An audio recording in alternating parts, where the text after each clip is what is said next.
Good afternoon once again. ñëwaat nañ si beneen programme di Beyond the Scores fii si Teledal TV Beyond the Scores nag nekk programme bi nga xam ne dinañ waxtaanee lépp lu involve sports tey nag ñu ñëwaat si beneen samedi rek pour waxtaanee yëfi sports di jaajëf di gërëmal di am kontaan ak mbégtewaat si Africell mi nga xam ne ñoo dépassé programme bi di leen wax ne tamit ne 5 lucky winners today between the game of Liverpool and Tottenham ñu am the correct scores will benefit 5 gigabyte of megabit so try your chances, try your luck. This is Africell ñoo ko yor tey nag ñu am gan di Uncle T nuyu naa la.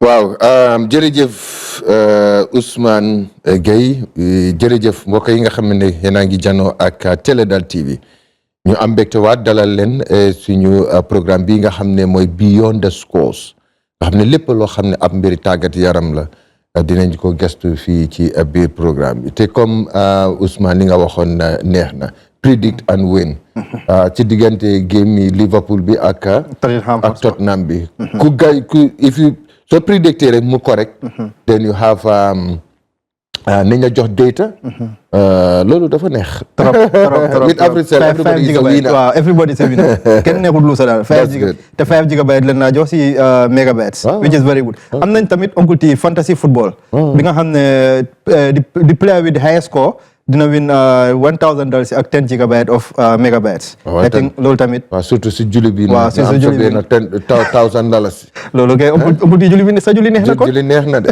te julli bi sax jotagut jotagut balaa julli bi. so every day yaa ngi gagné $1,000. waaw loolu.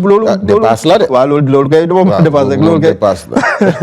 loolu am na ma jërëjëf ñu doon viewers su nekk di seetaan Teledal TV si. Beyond the Scores di leen wax ne tamit ne mun ngeen a follow suñ social media handles yëpp di Facebook YouTube TikTok ak X Uncle T tey nag ñu ñëw war ko ibbi suñu waxtaan bi rek si Gambian First Division League bi ndax gis nañ démba Fortune win na Greater Tomorrow di 2-1 beneen game bi tamit Medina United ak TMT ñoom ñoo doon play ñu gis tamit point bi close na ba 1 point between Fortune ak GPA Gambia Ports Authority tey GPA war a play ak Samga bi nga xam ne ñoo nekk rock bottom last of the table. lan nga expect si Gambia Ports Authority Uncle T. well first of all dinañ wax ne the truth is that ñu ngi gis first division bi like the competition is really very stiff. Fortune Demba grabbing at 3 points and closing the gap. ñoom ak GPA I think it's a reminder for GPA ne yéen look if you slip then that's all over. We're coming to take the thing.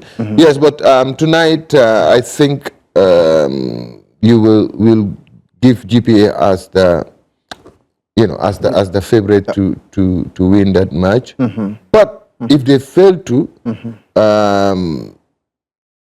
it might have some. It might put pressure on them. It might put pressure on them psychologically. Yes. Psychologically. So the game they have. It's a matter of win. It's a matter they need to win. It's a matter of, and then they are playing against a team Samga being on the rock bottom. Samga they are fighting for relegation. Yes. So it's not going to be an easy ride because they're going to fire all their cylinders just to make sure they gain that danger zone to somewhere that is a bit comfortable. So obviously they're going to make GPA really run for and work very hard if they have to win that game. They work very hard. Yes. The reigning champions tamit Real de Banjul they are playing against Hearts. ñu ngi away ñu ngi play against Hearts. Though time bi in the past 3-4 years daf leen daan fekk ñu ngi lead ci kaw. But this time ñu ngi struggle to lead ci kaw. te tey ñu ngi play against Hearts. Hearts bi nga xam ne ñoo nekk taat ci ligue bi. Taat ñoom ak Real Taat ak Fort ñooy play ñoom ñëpp a am points 25-25 so xam naa ne match boobu daal Uncle T dina nekk mooy class of titans of match day 17 of the Gambia football field. Yes, I think ne boobu bokk na ci boo xamante ne tey ñu bari bokk na ci game yoo xam ne dinañ ko bàyyi xel torop xam nga rek Real moom Reality Banjul moom mooy loolu. Actually you watch them, you watch good football. You watch them, you watch entertaining football. xam nga ba tax na football lovers, not only the fans but even football lovers. dañuy am that keen interest ci ñoom. Like you said, yes, société yeneen at yi passé xam nga by this time they were somewhere else different. waaye man dama foog ne Real dañ nekk ci they trying to restructure the whole team exactly loolu is true parce que tamit team tamit daf day am transition yeah, especially when you are winning for so long exactly. So fi mu nekk nii I'm sure that is one thing that is really, I will not say affecting them, but that is one thing they are really working on. And that explains the reason why today, like you said, you see them struggle. Yes, of course. Transition, it's just a period. Exactly. Definitely they will come back to their form. Loolu dëgg la sax ndax loolu xew na si football team yu bari dal na leen. When you are winning for so long, it is very normal mu am yee boo xam ne da nga wàcce defaraat sa team bi. nga jëlaat rythme bi nga égaat try dominated ñu gis tamit yeneen games yi Uncle T di Brikama United ak Hawks Steve Biko wala play ak Team Rhino Samga wala play ak Gambia Ports Authority Heart comme ni ñu ko waxee ak Real di Banjul Bombada di ak Falcons BST Galaxy ak Dutch Lions war a play loolu moo nekk fixo yi nga xam ne ñoo war a play tey kon nag we are looking forward to seeing best football or the best games Uncle T, now we will shift our attention to the Gambia Under 20 women female team ñu ngi war a prepare waafu zone A competition ñu gis nag gars yi ñu ngi start nañ seen training camp yi Uncle T loo jàngatee waaw ñoom fu mu nekk nii we just gonna wish them good luck gars yi gën a góorgóorlu you know like I said the Under 20 women team bi suñu yaakaar ci ñoom bari na you know waaye la ca des rek moom mooy na gars yi gën a góorgóorlu ba daal indil ñu ndam waaw fi mu nekk moom Gambia ak catégorie bi mun na dem into any competition any jongante li ñuy xaar ci yow rek moom mooy ndam rek mooy ndam 2026 moom waaw ndam dañu war a ndam rek dañu war a am ndam waaw ñun moom xooluñ ci dara ndam rek la ñuy ut gis nañ tamit Uncle T comme loolu neex naa dégg ndam rek gis nañ Under 20 bi tamit recent years yi nekkuñ di def lu bari daal ci football ndax gisoon nañ demoon nañ fi World Cup ñu leen naa dóor ay 12 ay 7 ay 15 I think ne loolu war naa nekk si gars yi wake up call bi nga xam ne mën nañoo try ñu match ak certain teams African teams in si waafu mën nañoo use waafu bi as a competition. Yes,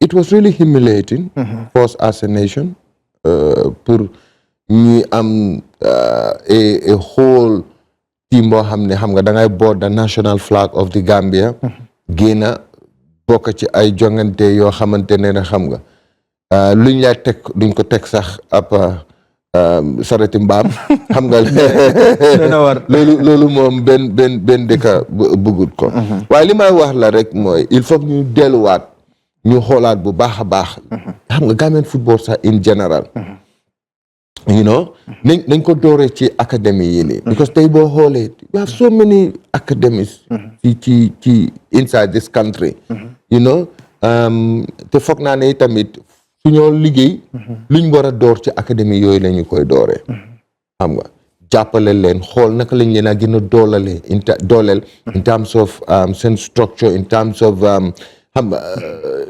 even the jàngal leen expose them, you know, try to create as much competition within that level as possible. Because football the more I compete, the better it is for you. You understand? So you them from that level to, you know, another level.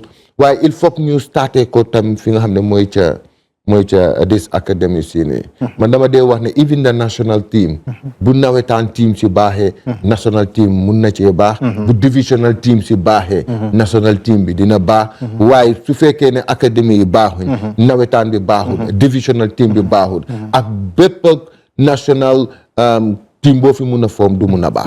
loolu dégg nga wér la oncle di grassroots football. maanaam su ma déggee daal grassroots foofu rek la war a starté. parce que duñ yaakaaree ne ok suñ professional players yi nga xam ne ñoom ñoo nekk bitim réew ak ñooñu. si ñooñu la ñoo rely completely ak yooyu noonu. sometimes it doesn't work that way. because homegrown players yi tamit. dañ am solo trop ci team bi te dañ am solo trop when we go for competitions. honestly. waaw baax na nag ñu am international players yi as much as possible.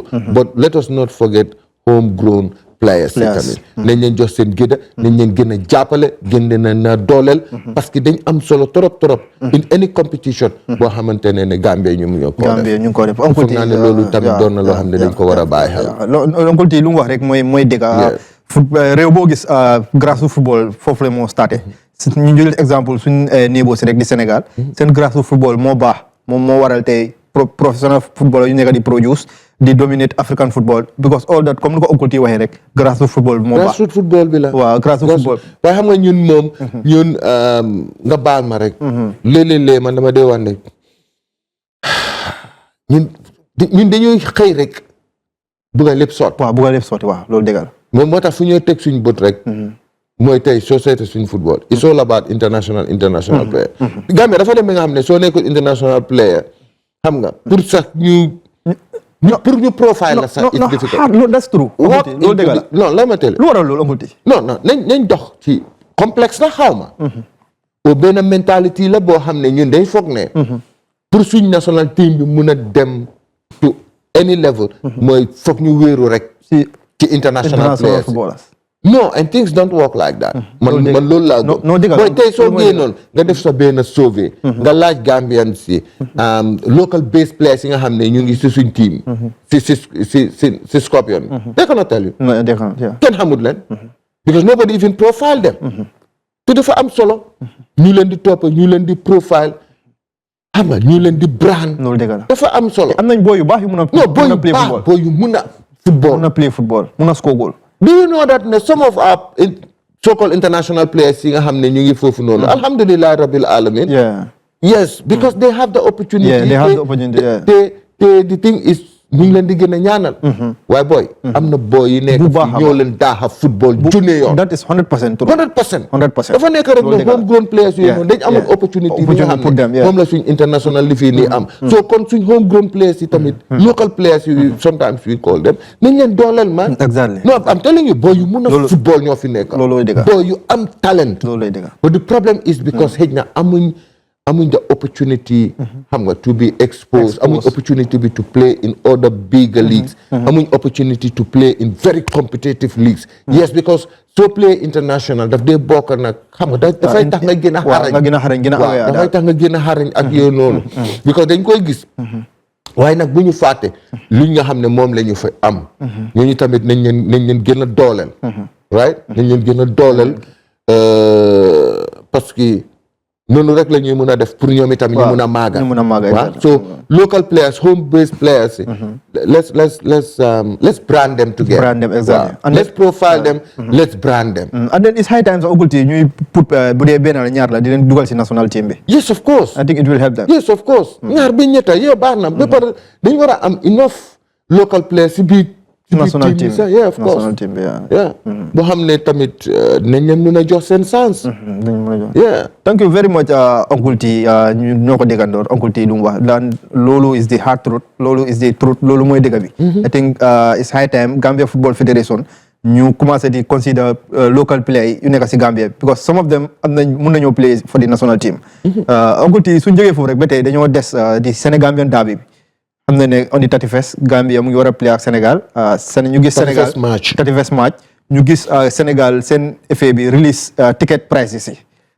no Gambia Sénégal seen game bi noo ko jàngatee doo test match la waaye xam naa ne dina safkaane daal non dina safkaane waaw dina safal bépp boo ci xalaat and dama foog ne dafa ñëw sax si waxtoom parce que tamit Gambia baax na pour ñuy am more friendly games you know especially within the sub-region understand ay ñoom Mali ay ñoom Sénégal, Guinée-Conakry, Guinée-Bissau, Ghana, Nigeria.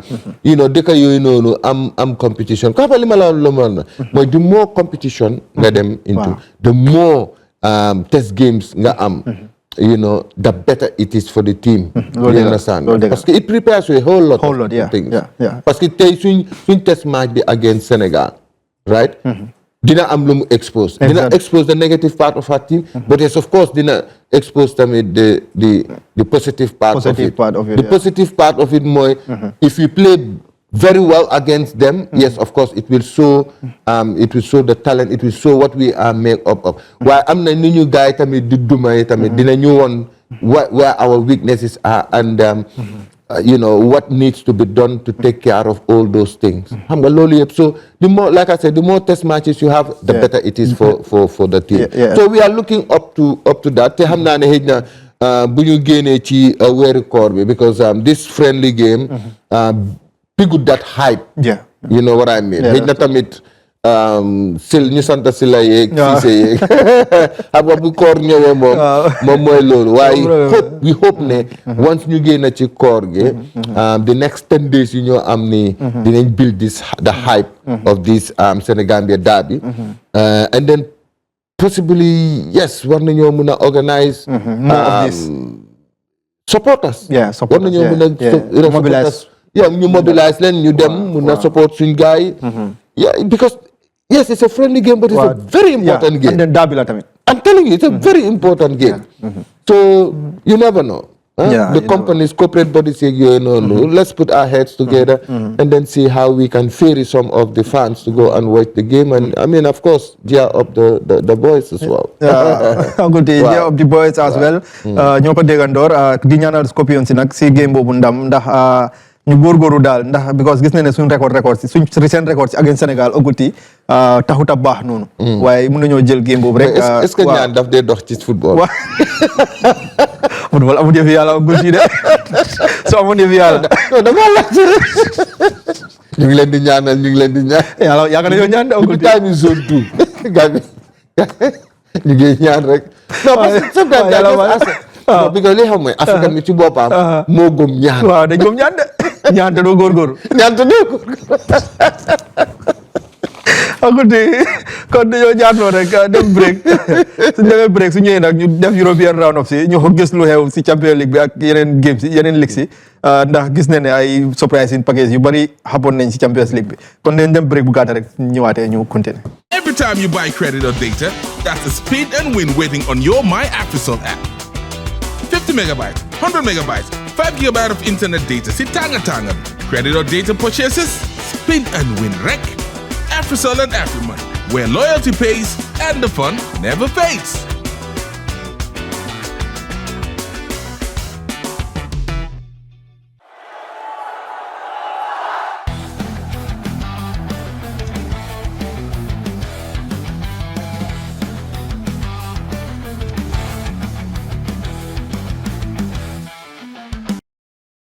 Welcome back once again gannaaw bu ñu jógee si break bu gàttal rek di leen wax yëgal ne tamit yéen a ngi seetaan Télédal TV Uncle T ñu ñëwaat rek war a waxoon ndax am na lu Uncle T waxoon ndax Uncle T prédiction defoon ay prédiction yi nga xam ne yu bari gis nañ ne nekk na dëgg di gërëm Uncle T si loolu rek Uncle T dañoo dem biir Galatasaray ak Liverpool ndax waxoon nga ko fi ne biir Galatasaray du yomba.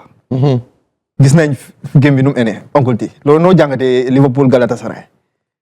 non comme ni ma la ko waxoon na the best result. bi nga xam ne Liverpool mu ne ni ko am was going to be a draw. Right. We know Turkey can be a very difficult ground, a place to compete, especially if you are a visiting, team again on Yomba.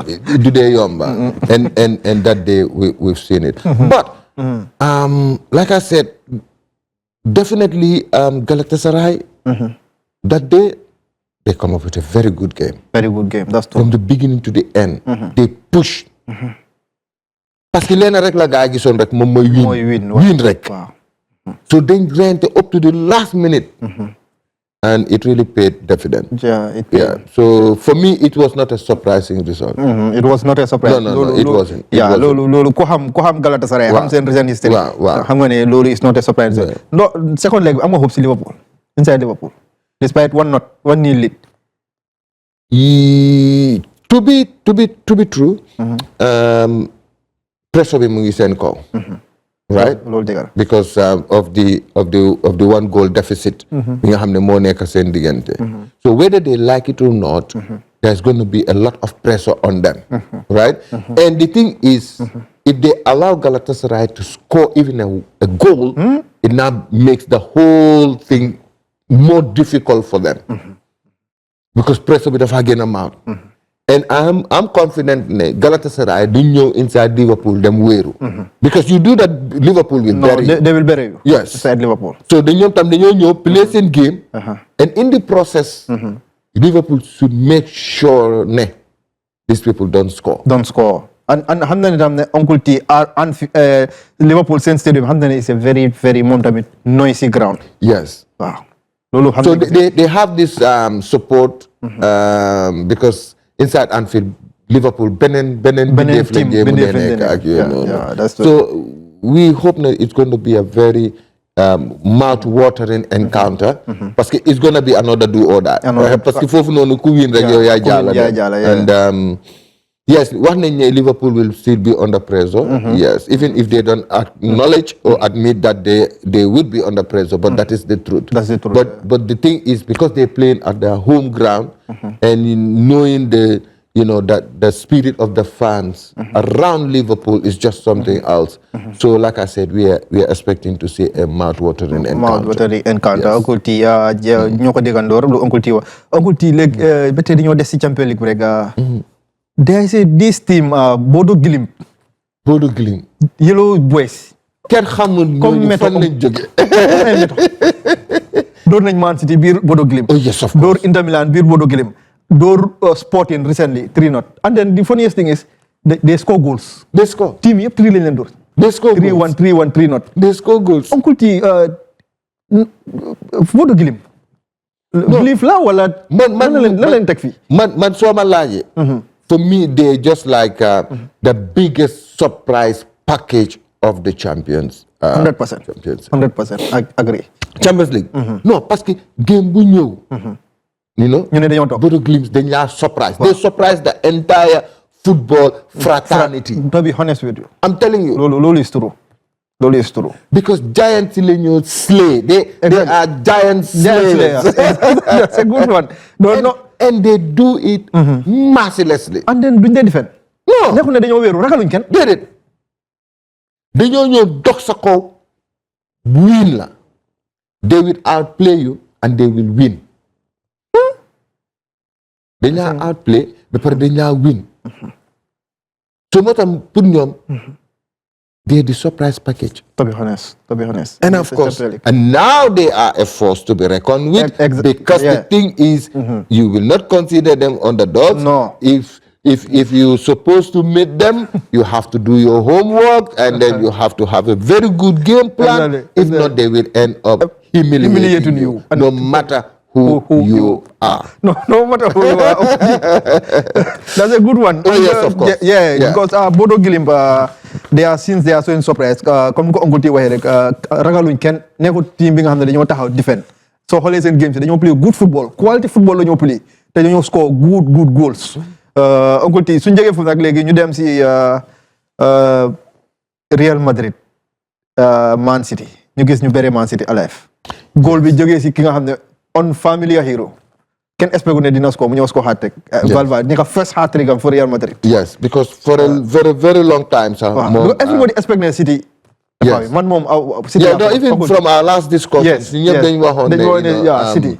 If we don't have the likes of Mbappe coming back, and of course some of the injured players, probably it will be a game over for them. For Real Madrid, yeah. But what we've seen was just a complete movie. Exactly. I would say that's a Saturday night family movie. Exactly. Because Lyndon Haar ak li ñëw xew. It's quite different. Quite different. Man, to be honest, I was very surprised. For me, yes, of course, I was. Wow. I was. But the thing is, from the set go, Real Madrid, mayuñ City fuñ ñooke. And when I was watching the game, one of my son said, "Daddy, do you know Real Madrid, they can be very bad when it comes to the La Liga. Minimum Champions League, because their Champions League mentality. Okay. They have the best mentality. That is another phenomenon. Benen level. And definitely yes. They've shown that on Wednesday. To be honest. Wow. Ndax gis nga ñuy second leg bi Man City di tontaay. Ndax loolu gis nga ko Uncle Day. For Man City to come back? To come back 3-0. That might be a Herculean task. Wow. Munna how, because this is the world of football, but the tendency, the chances of that happening will definitely be a miracle. It will definitely be a miracle. Wow. Because even at that time, we expect, the likes of Mbappe to be back, and you never know. Yeah, because it's football. I mean, Man City, they have, I'm not believe, especially Pep, they are going to try. They will try. But let's wait and see how the game will end. But Real, considering Mbappe suñuate, I think it will be hard for Man City. It will be hard. Like I said, it will be a Herculean task for them to overturn the entire results to their favor. Right? It might be difficult. Because inside City, pour nga mëna stop Real ne duñ score, the tendency is very narrow. Yeah, very narrow. Yeah. And the more they score goals, aggregates it dafa gëna high. And that makes it even more difficult. Because the tendency, one man inside City do len door. But the thing is whether they can stop Real Madrid from scoring. That's the big question. That's the big question. Yeah. Right? And then consider City tamit sen gannaaw bi dañ vulnerable trop at the part. They always concede. They always concede. They score, but at the same time. They concede. Thank you, Uncle T. Thank you once again. Dinañ shift léegi rek dem si Premier League bi gannaaw bu ñu jógee si Champions League bi. Ñu gis games yi yu war a happen Saturday tey. Burnley will play Bournemouth. Sunderland will play Brighton of Yankuba Minteh. Arsenal will play Everton. Chelsea dinañ play Newcastle. West Ham dinañ play Man City. Di game bu ñu waxtaanee rek mooy Arsenal Everton. Everton nag nekk team bi nga xam ne they want European football. ñu ngi play ak Arsenal nag bi nga xam ne I think ne Arsenal they will come into this game with fatigue. Considering FA Cup game bu gaay play ak Champions Everton ñoom play wuñ since last week. The Arsenal game yi Arsenal bi ak Everton bi. If I have to put it on percentage scale, I'll give Arsenal 75%. 75%, huh? 75% probability. Probability, okay. That they're going to win the game. Yes, coming they're coming into this game with a whole lot of fatigue, and the like. This is a team that we have known or seen demonstrating towards the end of the league where they have a lot of problems. A lot of problems, yes, Arsenal. This is a team over the years they have shown that towards the end of the league is where they always have their problem. That's true. And this season is no exception. No exception. Right? The fatigue has already crept in because, as you know, they have been playing other competitions as well. So it's going to be difficult for them, but I would still give them that 75% probability, because it's a team, world-class players, very good players.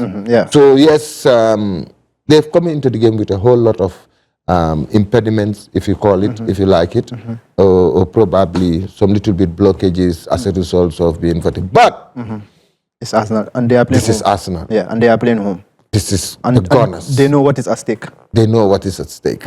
Uncle T, that's true. Lolu dëgg la suñ jógee foofu rek ñu quickly rek ñu dem si gis rumors bu nekk di happen na Yankuba Minteh Liverpool. Minteh nag nekk player bi nga xam ne after Doku in the Premier League moo gën a beat opponent am inside the penalty box di Doku. Kan Yankuba Minteh replace Mohamed Salah. waaye yu rumor boobu yan na doon dégg. waaw ku dul Mohamed Salah sax. waaw Yankuba Minteh. mun na laa replace. dëgg la ku wér. I'm telling you. Kudut. For me, you ask me my honest opinion. There is no club in the world where Minteh cannot perform. That's true. 100% true. Mun nga ko ëppa skills, mun nga ko ëppa whatever. Leena la Minteh am boo xamante ne. lu raar la. ci football la. mooy jom. non dafa am jom. dafa am jom. te jom boobu noonu. moo ko dee jàllale. te jom ko fi nga ko xaarute. c'est carrière num. yes I'm telling you. num fast forward carrière. jom la rek. jom moo ko may loolu de. yes. moo nga dégg. match sam day in day out. situation boo xamante daf leen dee jàllale. booy daf laa woon ne kii jom rek moo ko. jom rek. dem bi jeex tàkk. ma ne mun nga koo ëppa dribbling skills bu la neexee ëppa ko speed ëppa ko waaye jom. to achieve results. to go all out. non amul benn player bu ko gën a am. amul xel laa ko dee xoole ci loolu. Cristiano Ronaldo jom. bokk na ci lu ko àggaloo fu mu àggatee. waaw loolu dëgg la. joxe lépp te ba tey mu ngi wane jom. non of course ba ëllëg mu ngi wane jom. Minteh dafa war a jàng si. yes. ñëpp d'accord nañ ne yee ay Messi ñoo ko mun fii karab. mais lan moo ko jàllale jom. suñ Gambian football Uncle T ma gis ne Minteh dafa xala utee gars yi mentality tuuti. dafa am certain player dañ dee teel a doylu. lu waral loolu teel a doylu boobu. moom foog naa ne teel a doylu boobu noonu. si suñ DNA la nekk. si DNA bi la de Gambia. man loolu laa gëm. and definitely the youngsters yoo xamante they coming up. they have to avoid that. parce que gis nga teel a doylu. dafay teel a rey carrière. loolu dëgg la. dafay teel a rey carrière. moo tax youngsters yi nga xam ne ñu ngi ñëw. il faut que ñu am role models yoo xamante ne they will look up to those people. tey Cristiano Ronaldo. àddina li ci biiram yëpp la am. waaye teel a gën a mun bugg a football. dan bam nekkee diggi jamonoom sax. loolu dëgg la. xanaa su ko neewoon su doon affaire bi xaalis rek la. noonu di ko retire na ci football bu yàgga. loolu dëgg la parce que am na lépp loo xalaat ci alal am na. am na ko that's true. but he still keeps moving. playing yaa fanaa jom daal. jom moo ko yóbbu kon nag suñ Gambian football yi war nañoo lifin si Yankuba Minteh. to be honest war naa ne. pour woon la ne rek. ñun teel a doylu bi. Gambien bi na capte rek. waaw soo amee tuuti rek. ñun suñ captee tuuti rek. foog nañ ne wuup. rey nañ ñoo rey ñaay bi. loolu dëgg la. dañ amaangum benn kër. na nekk benn self container. bul ñaan yàlla sax mu nekk story building. ñu am benn range. xale naan ko range. waaw range. mbaa nga am sa benn 4-wheel. am nga tuuti wéccit ci banque bi. rek yow foog nga ne. yow reach there. àgga nga foofu noonu. te xaajuloo. du xaaje jege doo dooraanguloo sax. loolu dëgg la. non I'm telling you. non du dooraanguloo. c'est suñ play yu bëri loolu moom moo leen dal bi xaalis bi commencé di dugga rek. foofu lañ commencé di bàyyandeku. parti bi door. te boy. yow xaalis boobu ñu laa jox. remember de da ngay dem di jël di ñëw di spend. nekkul ne ñoom dañuy jël di dem di investir de. loo xam ne daf leen a jural. moo tax balaa nga ne vite fait rek gars yi broke. loolu dëgg la. non because ñun dañuy teel a doylu. am nañ moto am nañ kër am nañ tuuti xaalis. commencé nañoo sanse ñu ngay dem ci club yi ak yooyu noonu. te booy lekka xobet moo neex. waaw bu baax a baax. dem rek di jël ci cash bi rek di dem di dóor. dara daaxu. non waaye xam nga lu dee xew. benn suba ngay dem doo fa fekkaat dara. loolu moo ñu dal. loolu mooy parce que ñun suñ jeekoo tuuti rek. ñu sax du jeeko ñun capte Gambie capte la. suñ capte rek ñu ngi baax ñun suñ captee rek. the first thing bi ñuy xalaat rek moom mooy noos. noos bi door. parti bi door. it affects our players. it affects du rek sa suñ football ay. daf dee dal ba suñ koto yi. suñ koto yeah, exactly. Yes, of course. Exactly. Oncle T loolu baax na kon nag Oncle T di ñaanal Yankuba Minteh rek. yal na ko yàlla def mu free from injuries. ndax deal bu nekk di dox nii di rumors mu dem turu ñu gis mu dem solve si Liverpool I think Gambians yëpp nañ happy ñëpp a ngi ko ñaanal si loolu. non boobu moom. ñëpp a nekk behind him. ñu koy ñaanal. and we hope ne. ñun ren rek moo ñu jaaxal. mooy opportunity bi pour mun a dugg. waaye su duggee ne du perform. non boobu kenn xalaatu ko performance moo xam nañ ne dafa dina perform. kay léegi luñ ëpp suñ boppa bi rek mooy. yan na ko yàlla dimbale rek. waaw am da opportunity rek. to play Liverpool waaw su duggee rek dina. pour man dinaa la wax leen tey. Minteh inside Liverpool. dafa nekk different. It's a springboard for him. Exactly loolu dëgg anywhere any club in this world. mën na laa play. Oncle T. any club du ci any team na play Liverpool. you su play Liverpool. any team in this world. mën na ko mën na laa play loolu dëgg la Oncle T quick one last but not least rek Iran gis nañ Iran withdraw from the World Cup. Oncle T loo gisee loolu. no it's obvious. They cannot. No. It cannot work. It cannot work. No. What would the Middle East ni? Lala muna jural World Cup. Considering there are some Middle East teams in the World Cup. Wow, if you look at it, first of all, it's a big disappointment that we are going to have Iran to withdraw from this prestigious competition because of security reasons. Even though, yes, they will be playing the games thousands of kilometers away from Iran. But remember, psychologically, mentally, right? You cannot be out there, the football, bomb, especially America, especially America, no problem. Yes, and although even they will provide them all the securities, you know what I mean, but yet still, they're not going to be comfortable. They're definitely not going to be. For me, it was the best and the right decision to just bow out of the tournament. Yes, you know. Même even to fake America, it's a red carpet integral the Iranian team. You know, like I said, psychologically, mentally. Sport minister. Because you are in the midst of your own enemies. You want to play football. At the same time, the same enemies are bombarding your backyard. Loolu makes sense. Boobu du dem. Jërëjëf Oncle T nag lu neex du doy. Amoon nañ so many things lu ñu waroon a wax waaye waxtu may ñu ko. Ba tey rek di gërëmaat Africell rek ñi nga xam ne ñoo dépassé programme bi. Di leen ñaanal rek luñ bugg rek si dëkk bi yàlla defal leen ko. Oncle T rek ma bàyyi la nga tàggoo. Waaw li ñoo tàggoo rek mooy on the 31st, then I make sure Teledal. Make sure we go watch the game. Gambia, Senegal.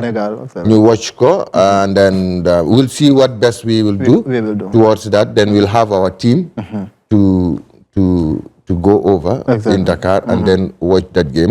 I'm not sure of the filming, but as a person, yes, we can be there to watch the game, and of course that will give us more time, more opportunity to analyze a whole lot of things. But right after the feast, we will work towards that. Of course, with in collaboration with the Gambia Football Federation to see the possibility of how to cover that particular game. Yes, with the support of Africell, yes, we can make it happen. Di gërëm ñëpp sant ñëpp rawatina ñi nga xam ne ñooy sa backroom team bi from the VMix, MCR to the studio, the sound operators to producers, and of course to Mikael, who's been taking care of logistics and everything. On that note, we want to say thank you very much for having us. On that note, jërëjëf Oncle T si tàggoo bi rek ak si xibaar boobu rek di gërëm comme na ko waxee rek ba di Happy Faye di xariti jànxay man noonu laa ko dee ooyee. non waaye nag si taay imam la na xam nga ñu ci weeru koor. du benn imam Oncle T ba di boobu noonu ba di Happy Faye très nga ci dégg nga di gërëm maak rek nekk ci studio bi. si taay moom mu ngi ci wir dëggee. waaw guddi naa fi la. loolu weeru koor bi rek la Oncle T su weeru koor di passé mu dem feneen waa di fay di gërëm Mikel rek ñoom Bakary Sekou Ba rek Ousmane Faye bi nga xam ne moo ñu doon dibale si pictures yi li la lañ waxtu amaloon li la lañ mayoon si Télédal TV di leen wax ne rek stay tuned ngeen enjoy yeneen programmes more sports more programmes to come. Thank you so much. We've got fantastic new social media bundles just for you. Here are your options. 50 megabytes for $10 is valid for 1 day. Enjoy 400 megabytes for $40, valid for 7 days. Get a massive 1,200 megabytes for $100 is only, valid for 7 days. Simply dial *120# and press 3 to pick the social media bundle that suits you best. Subscribe now. Why settle for one when you can talk with two? With the AfriCell TOK service. For just $99, you get a massive 1,200 minutes of talk time to share between your two favorite people. To activate, dial *135#, select your two AfriCell numbers, and you're locked in for a full month of conversations. AfriCell, connecting you to your peoples.